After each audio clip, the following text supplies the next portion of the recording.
Olá pessoal, vamos novamente, já que deu aquela mudada de assunto, agradecer vocês aí pelos comentários, dúvidas, sugestões, são sempre bem-vindos. Aluno bom é aquele aluno que pergunta, essa expressão, esse ditado, ele é muito válido, tá? Ficar com as dúvidas é horrível, então perguntem, questionem, curtam a aula para mostrar pro professor, ô professor, ali sim, deu para entender, ficou claro, beleza? Bom, a gente deu uma guinada aí no assunto, a gente estava lá em gravitação, a gente vem agora para quantidade de movimento, tá ok? A gente vai agora trabalhar com a tal da quantidade de movimento. A gente volta a falar das leis de Newton, a gente sai um pouco daquele assunto de gravitação e vem para quantidade de movimento. O que é quantidade de movimento? Eu quero que vocês entendam a necessidade dela. Então olha aqui. Opa, deu uma perdida aqui. Quantidade de movimento, tchururu. Aqui. Eu quero que vocês entendam a necessidade da quantidade de movimento. Assim. Imagine dois corpos. E eles vão se bater. Eles vão se juntar. Se bater e se juntar. A pergunta é, no final do movimento, depois que eles estiverem juntos, eles vão para a direita ou eles vão para a esquerda? Dá um pause aí. E tenta responder essa pergunta. Se eles vão para a direita ou se eles vão para a esquerda depois de se baterem e estiverem juntos? E aí? Para a direita ou para a esquerda? Quem respondeu que o mais rápido vai ganhar essa... Ó, se o bloco da direita for mais rápido, se o bloco que está vindo para lá for mais rápido, eles vão para lá. Se o bloco que está vindo para cá for mais rápido, eles vão para lá. Não está completamente errado quem respondeu assim. Quem falou, não, mais pesado. Na verdade, vamos levar isso num jeito um pouco mais físico, né? Porque o peso depende da aceleração gravitacional. O que tem mais massa? Não, o caminhão, por exemplo, e o caminhão carregaria o carro. Quem respondeu que é o que tem mais massa está quase certo, assim como quem respondeu quem tem mais velocidade está quase certo. Que na verdade vai ganhar quem tiver maior produto massa vezes velocidade. Você pega a massa de um, multiplica pela velocidade do outro, pega a massa do outro e multiplica pela velocidade dele e pega massa vezes velocidade e massa vezes velocidade. E aí você vê quem vai ganhar. Por exemplo, aqui. Esse aqui se move a 20 metros por segundo, tem uma massa de 2 kg. Esse aqui se move a 10 metros por segundo, mas tem uma massa de 6 kg. Massa vezes velocidade desse primeiro dá 2 vezes 20, que é 40. Qual a unidade disso? Quilograma vezes metro por segundo. Massa vezes velocidade do segundo dá 10 vezes 6, que é 60. Qual a unidade disso? Quilograma vezes metro por segundo. Então temos um campeão. And the winner is... Aqui, ó. Esse corpinho que está indo para a esquerda ganhou. Vamos chamar de A e B. A e B. O B ganhou. Porque ele tem maior massa vezes velocidade. Então eles vão para o lado do B. E o que é esse massa vezes velocidade? Quantidade de movimento. Conhecido também como momento linear. Então, é conhecido também como momento linear.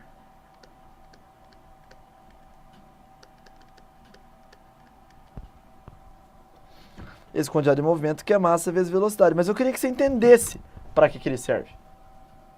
Então, ele é um cara que realmente mede a inércia. Ele mede quanto de movimento um corpo tem. Se ele tem mais movimento, o movimento dele é que vai continuar porque eu tenho mais movimento. O B. Bateu. Continua no meu movimento, porque quem tem mais movimento sou eu. O B tem mais movimento, continua no movimento dele, fechou? É isso que acontece. Então nós temos aqui o Q, que é a quantidade de movimento, M, que é massa, e V, que é a velocidade.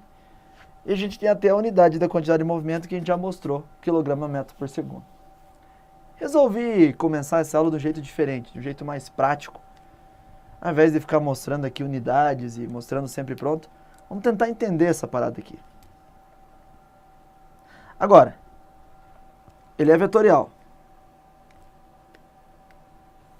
A quantidade de movimento e a velocidade terão a mesma direção e sentido. Então, se a velocidade é para a direita, a quantidade de movimento é para a direita. Na verdade, a quantidade de movimento é um número vezes a velocidade. E esse número que está aqui é a massa. Então, se a massa vale 2 unidades de massa, o Q vai ter o dobro do tamanho do V. Se a massa é meio, o Q tem metade do tamanho do V. É isso que acontece. Mas, o que você tem que entender é que eles vão ter a mesma direção e sentido. 20, Funrio, 2009. Uma condição necessária e suficiente para que um veículo de 1000 kg apresente uma quantidade de movimento nula é que... Vamos lá, para ele ter quantidade de movimento nula, ele não tem massa ou ele não tem velocidade. Mas tem uma coisa que é meio absurdo. Como que um veículo não vai ter massa? Ele tem 1000 kg. Então, para ter quantidade de movimento nula, ele não pode ter velocidade. Então, a resposta é C. É o concurso da Polícia Rodoviária Federal. A resposta é C. Ele tem que estar parado, tem que estar em repouso. Essa é a premissa para que o corpo possua quantidade de movimento nulo. Fora a massa, né? Então, que não tem massa não tem quantidade de movimento. Pelo menos na física clássica é assim. Então, o impulso é uma grandeza física vetorial. Agora vamos falar de impulso. Vetorial é igual a quantidade de movimento. Ele aponta para algum lugar, então. E esse impulso, ele é capaz de variar a quantidade de movimento. Então, o impulso é o que causa aceleração. Força, por um certo tempo, causa aceleração. Ou seja, causa variação na velocidade. Causa variação na quantidade de movimento. Esse é o impulso. O que é o impulso? Quando você vai impulsionar alguma coisa. Ah, dá um impulso em alguma coisa. É fazer uma força por um certo intervalo de tempo. Ok? Então, impulso é a força externa vezes o ΔT. Atenção para isso aqui, ó. É a força externa vezes ΔT. As forças internas não vão causar impulso, nós vamos ver depois. Isso. E a unidade de impulso? Como ela é força vezes tempo, ela é newton-segundos. Qual a unidade de quantidade de movimento?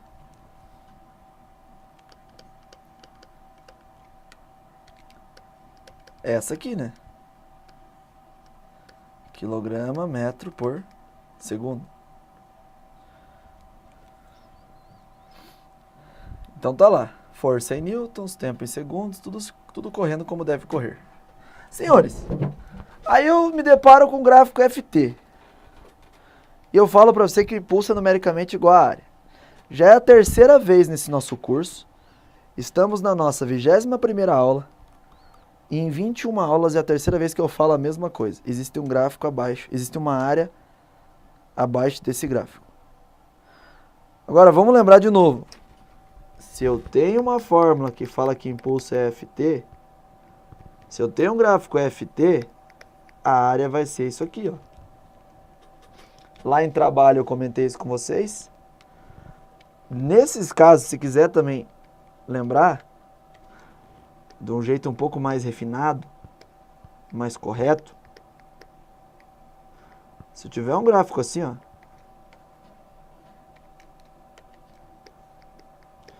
impulso em função de tempo,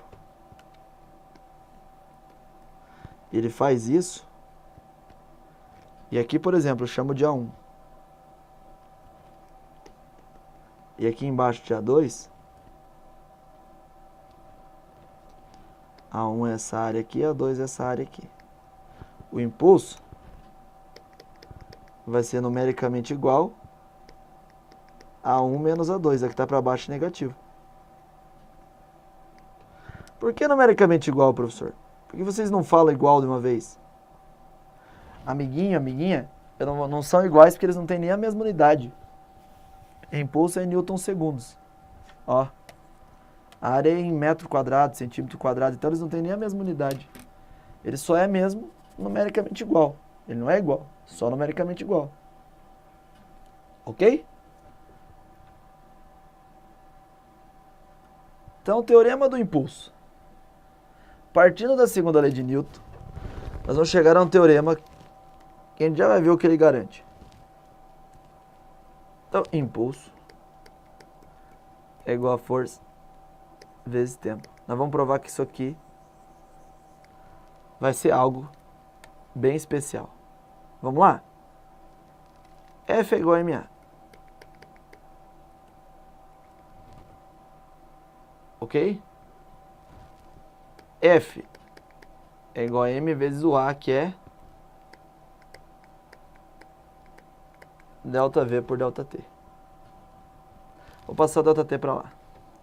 F vezes delta T é igual a m vezes delta V. Tudo bem? Delta V é V menos V0. F vezes delta T é m que multiplica V menos V0.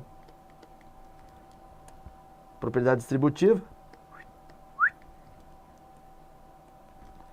F vezes delta T é igual a mv menos mv0.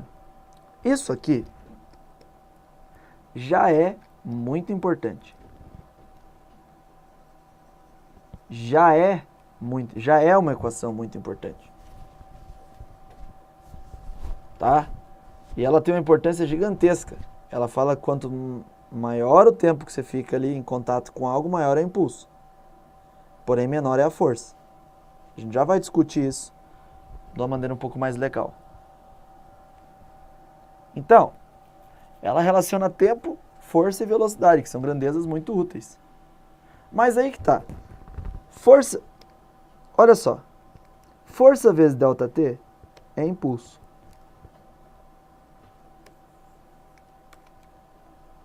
Como eu estou falando da força resultante, que é ma, essa força resultante é a força externa. Isso aqui é o impulso.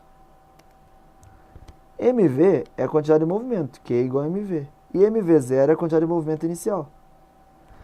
Esse teorema que já está pronto, pode ser extrapolado assim. I é igual a Q menos Q0.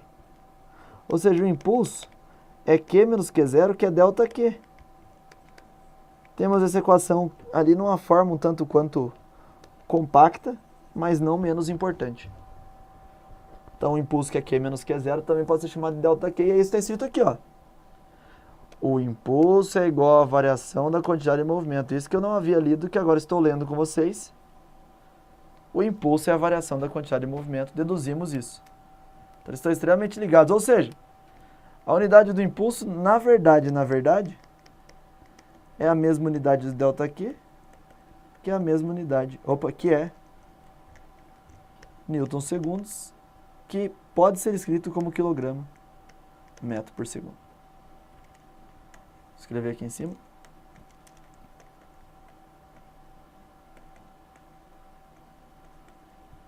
Ok? Para uma força constante, então, temos essa relação que é extremamente importante. Força resultante ou força externa é mv menos mv0. Para forças variáveis, nós vamos pegar esse Ft e falar que esse cara aqui é o impulso. Como ele é impulso, você vai pegar a área do gráfico Ft. Vai pegar, então, A1 e A2. Tá? A1 e A2. Ft. E vai falar que A1 menos A2, que é o impulso, é mv menos mv0. Para gráficos, você usa essa relação. Tá. Olha aqui um gráfico. Bora fazer isso aqui. O gráfico abaixo representa a força em função do tempo de um homem que empurra um carrinho de churros. Eu inventei esse exercício porque eu estava contando de comer churros um dia. De 160 kg. Inicialmente em repouso com a força paralela à horizontal. Qual a velocidade em km por hora do carrinho no instante t igual a 8 segundos? A força é paralela à horizontal, porque a força que causa essa velocidade aí é a força paralela à horizontal. Tá? Uma força assim,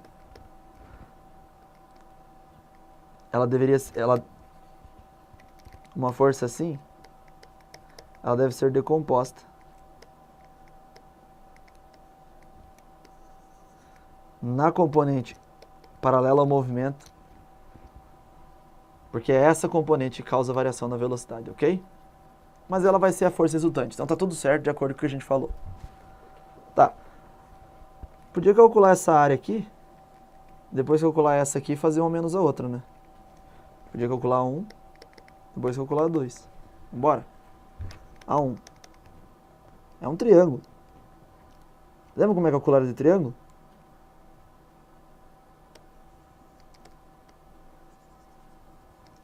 Ele é um triângulo.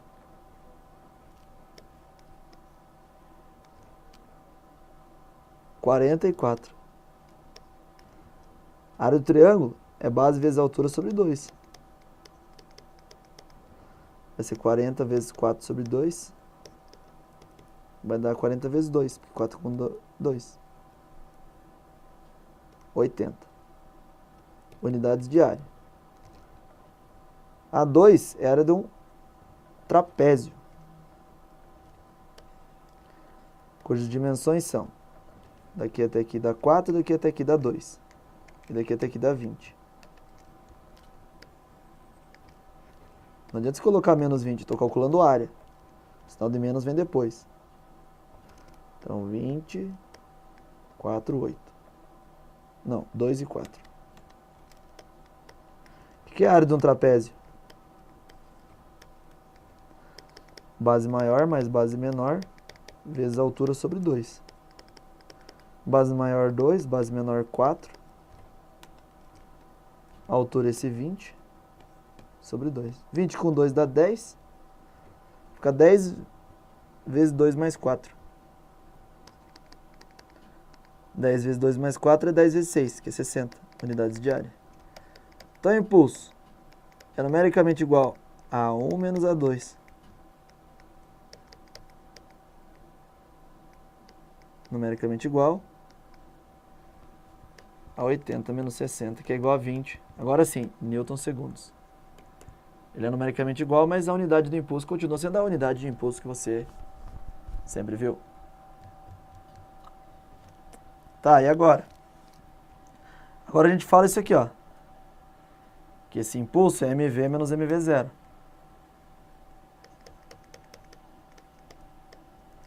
Sai desse lado aqui e vem para isso aqui. Ó, carrinho de churros. Inicialmente em repouso. Ele estava parado. Então vai ficar 20. Ele estava parado no começo. Puf, sumiu. M vezes V0 vai dar 0. É a massa do carrinho de churros, que é 160, vezes a velocidade. A velocidade então vai ficar 20 dividido por 160. 20 dividido por 160, que é 0,125 metros por segundo.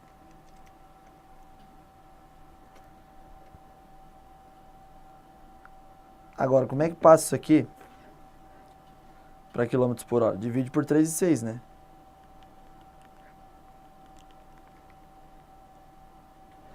Divide isso aqui por 3,6. A velocidade dele vai dar 0,0347 metros por segundo. Então vai ser uma velocidade bem baixa e acabou que... Opa! Eu dei uma bobeira aqui. Eu quero passar para km por hora, porque as respostas estão em km por hora. Eu vou multiplicar isso por 3,6. Então, 0,125 vezes 3,6 dá 0,45 metros por segundo. Eita! Esse carrinho de churros não quer ficar certo. 0,45. Bom, a resposta mais próxima disso é 0,4. Eu coloco um 5 lá na hora de mandar para vocês, tá? Deixa o 0,45 ali certinho. Na hora de mandar para vocês, tem que colocar esse 5 para ficar certinho. Então, lá, sistemas isolados agora. Agora eu vou falar de um negócio extremamente importante, que é a probabilidade de cair. Tá? Sistemas isolados é mais provável cair do que... porque é a aplicação daquilo que eu acabei de falar para vocês. Então, sistemas isolados são sistemas em que a força externa é nula. Como assim a força externa é nula? Então, você pega um sistema. O que é um sistema? A gente vai ver isso em termo daqui a pouco, daqui umas 3 aulas. 4 aulas. Sistema é o que você adotou. Ah, tem uma bolinha aqui, uma bolinha aqui, uma bolinha aqui. Qual que é o sistema? Amigo, o sistema pode ser as 3 bolinhas. Você adotou. Essas 2 bolinhas. Essas 2 bolinhas. Uma bolinha. O sistema pode estar aqui fora. Você adota o que é sistema. Eu quero adotar que o Thiago inteiro é um sistema só. Beleza? Então você adotou o sistema. Se o teu sistema é isolado, não tem nenhuma força externa sobre ele. Ok? Então, se o teu sistema é isolado, não há força externa sobre ele. A força externa pode ser também chamada de força resultante sobre o sistema. Ok? Essa força externa, para a gente aqui nessa física clássica, vai ser a força resultante. Quando acontece isso? Você pega 2 bolinhas e fala que tem uma colisão entre elas, faz o sistema é as 2 bolinhas e faz uma colisão, você pode falar que essa colisão é um sistema isolado, porque as 2 bolinhas fazem força entre elas, as forças são internas. Quando elas batem, elas criam normais entre elas, mas são forças internas. Tiro. Se eu pego, por exemplo, um canhão e falo que ele mais a bala são uma coisa só, quando acontece o tiro, que a bala sai, a força entre a bala e o canhão são forças internas. Expulsões. Tô aqui discutindo e empurro alguém. Não façam isso. Empurro alguém. Quando eu empurro alguém, se eu pegar os dois como... Se eu pegar eu como sistema, quando eu empurro alguém, mesmo que eu tenha empurrado, a força que atua sobre mim é uma força externa. Se eu pegar eu como sistema. Mas se eu analisar o sistema como um todo, eu mais a outra pessoa, e isolar ele, a força entre eu e a pessoa, quando eu expulso alguém, sai daqui. Não desse jeito, ninguém fala, sai daqui. Vai ser tipo, sai daqui. Mais agressivo. Mas não façam isso. Quando eu expulso alguém, essa força é uma força interna se eu adotar os dois como sistema. Então assim, se eu adotar os dois como sistema, e um empurrar o outro, empurrou. Parece que tá com a capa. Deixa eu caprichar aqui.